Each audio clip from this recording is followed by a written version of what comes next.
Hi friends, இன்றைக்கி நம்ம ராகி பக்கோடா தான் எப்படி செய்கிறதுன்னு பார்க்க போகிறோம். வாங்க எப்படி செய்கிறதுன்னு பார்க்கலாம். ஃபஸ்ட்டு அதுக்கு ஒரு பாத்திரத்தில் 250 கிராம் அளவுக்கு ராகி மாவு நான் எடுத்துக்கிறேன். அது கூடயே ஒரு ஸ்பூன் அளவுக்கு ஜீரகம் நம்ம கையில் போட்டு இந்த மாதிரி நல்லா தேய்ச்சி விட்டு நம்ம எடுத்து வச்சுருக்கக்கூடிய மாவு கூட ஆட் பண்ணிக்கலாம். இதிலேயே பொடி பொடியாக கட் பண்ணி வச்சுருக்கக்கூடிய ஒரு பெரிய வெங்காயம், ஒரு 5 பச்சை மிளகாய், ஒரு கொத்து கறிவேப்பிலை, ஒரு கொத்து முருங்கைக்கீரை, தேவையான அளவுக்கு உப்பு, ஒரு 2 ஸ்பூன் அளவுக்கு பொட்டுக்கடலை. இதெல்லாத்தையும் ஆட் பண்ணிவிட்டு நல்லா மிக்ஸ் பண்ணி விட்டுக்கோங்க. அப்போ தான் உப்பு எல்லா பக்கமும் ஈக்குவலாக பரவும். அதுக்கப்புறம் நம்ம தண்ணி லைட்டாக கொஞ்சம் கொஞ்சமாக ஊற்றி தொளித்து நம்ம மாவு பிசைஞ்சு எடுத்துக்கலாம்.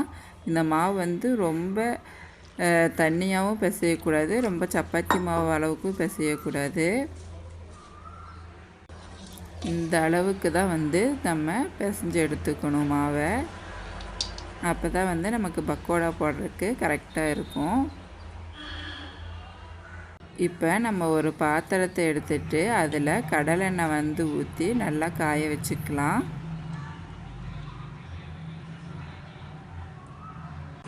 எண்ணெய் நல்லா காஞ்சதுக்கப்புறமா நம்ம பிசைஞ்சு வச்சுருக்கக்கூடிய ராகி மாவு இந்த மாதிரி சின்ன சின்னதாக நம்ம எண்ணெய்க்குள்ள போட்டுக்கலாம்.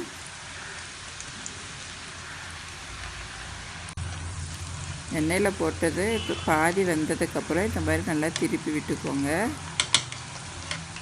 2 பக்கம் நல்லா வேகிற மாதிரி பார்த்துக்கோங்க.